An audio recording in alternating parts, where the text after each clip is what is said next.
সরকার ছিল জামাতের। সরকারি দল যেভাবে নির্বাচন করে জামাত সেভাবে নির্বাচন করেছে। প্রশাসন তাদের, ডিসি তাদের, নানান রকম উপাচার্যগুলো তাদের, এবং সেটা একটা অদক্ষ, অকার্যকর, একটা নিষ্ক্রিয় সরকার একটা সাম্প্রদায়িক শক্তিকে একদম উল্লম্ফন আকারে দাঁড় করিয়ে দেবার জন্য সচেষ্ট ছিল। এই তরুণদের মুখে শুনেছিলাম 2 আগস্ট, 3 আগস্ট, 4 আগস্ট ধনধান্যে পুষ্পে ভরা মুক্তির মন্দিরে সোপানতলে। আমরা পরবর্তীতে তাদের মুখে এই গান আর শুনি না। এই গ্রাফিতিটার নাম এত যে ধর্ম ধর্ম করো, কৃষ্ণচূড়ার নাম কি রাখবে? রাধাচূড়া। কৃষ্ণচূড়ার নাম কি রাখবে? ফাতেমাচূড়া। তারা বিভিন্ন সময়ে গোলাম আজমের সমর্থন নিয়ে তারা রাজনীতি করেছে। আবার বিএনপিও জামাতকে অনেক সময় অংশী করেছে। মাহবুব আজিজ, এই বিষয়টাই আমি আপনার কাছে জানতে চাই। যেহেতু চিঠি দেওয়া হয়েছে, একজন আইনজীবী দিয়েছেন, জানি না চিঠিটা কতটা গ্রহণযোগ্য হবে, তারপরেও যদি তাহসিন রিয়াজ যেভাবে বলেছেন, একজন রাষ্ট্রপতির যে অবস্থান ছিল সে অবস্থান থেকে নৈতিক অধিকার নেই অধিবেশনে, অর্থাৎ তার উদ্বোধনী অধিবেশনে বক্তব্য রাখার, আপনি কি বলছেন? জি, আসলে দেখুন যে গত 18 মাসে বিশেষ করে 5ই আগস্টের পর আমরা যে সমস্ত ঘটনাবলী দেখছি তাতে নৈতিকতা অনেকেরই হারিয়ে গেছে, এবং এগুলো বিচার বিবেচনা করতে গেলে অনেক নিয়ে কথাবার্তা বলতে হবে। আপনি যে বিশৃঙ্খলা আমরা দেখলাম, যে মব সন্ত্রাস আমরা সমাজে দেখলাম, যেভাবে মানুষদেরকে অশ্রদ্ধা করতে, অপমানিত হতে দেখলাম, এর তো কোনো বিহিত হয় নাই। এবং সেটা একটা অদক্ষ, অকার্যকর, একটা নিষ্ক্রিয় সরকার একটা সাম্প্রদায়িক শক্তিকে একদম উল্লম্ফন আকারে দাঁড় করিয়ে দেবার জন্য সচেষ্ট ছিল। নইলে আপনি দেখুন যে সর্বশেষ যে নির্বাচন, যে গ্রাহ্য নির্বাচন 2008 সালে, সেখানে যেই দলটি পেয়েছে 4 থেকে 7% ভোট, তারা অবশ্য দাবি করে আমরা 13% ভোট পেয়েছি, সেই দল 36% ভোট পায় কি করে? এই ভোটগুলো আসলো কোত্থেকে? এরকম অনেক ধরনের প্রশ্নই আছে। এবং আপনি দেখুন এটা নিয়ে অনেক বিশ্লেষণ, তাহলে তো অন্যদিকে চলে যাবে। এটা এখন এক পক্ষ এই কথা বলবে, আরেক পক্ষ এই কথা বলবে। আমি মনে করি যেটা সরকার ছিল জামাতের।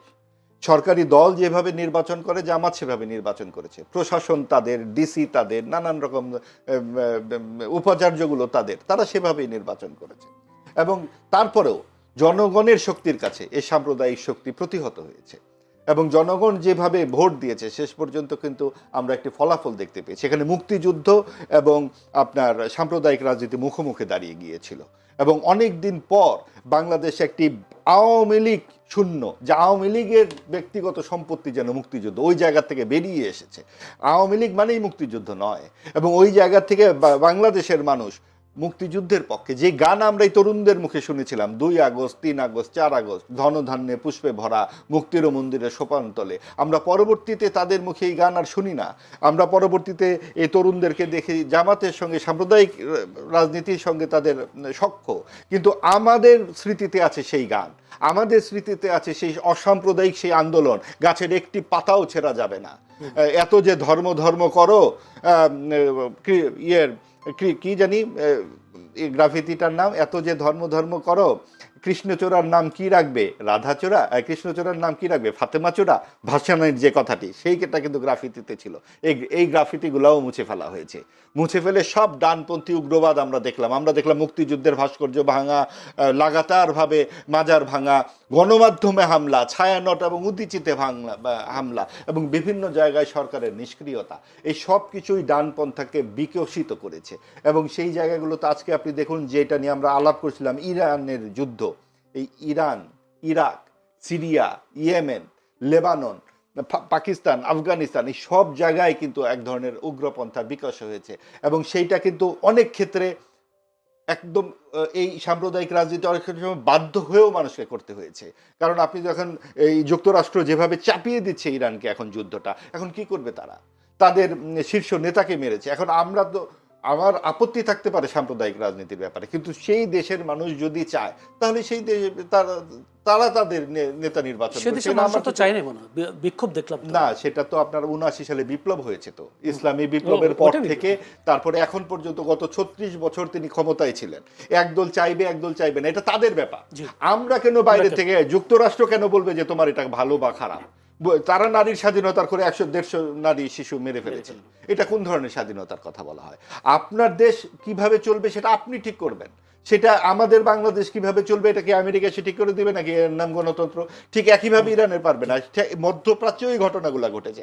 এবং আমাদের বক্তব্যটা হচ্ছে যে আমাদের এখানে সেই ধরনের একটা ধূম্রজাল তৈরির একটা চেষ্টা ছিল। আমরা যাদের চোখে বাংলাদেশের স্বপ্ন দেখেছি 24-এর গণঅভ্যুত্থানে, আওয়ামী লীগের যে দুঃশাসনে আওয়ামী লীগ যেভাবে সাম্প্রদায়িকরণ করেছে রাজনীতিকে, কওমি জননী হয়েছে, সাম্প্রদায়িক রাজনীতিকে তারা প্রশ্রয় দিয়েছে যাতে তাদেরকে ভোট দিতে না হয়, এবং তারা 86 সালে নির্বাচনে জামাতকে সঙ্গে করে এরশাদের বিরুদ্ধে দাঁড়িয়েছে।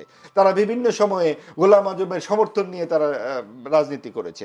আবার বিএনপিও জামাতকে অনেক সময় অংশী করেছে, একসাথে তারা সরকার গঠন করেছে।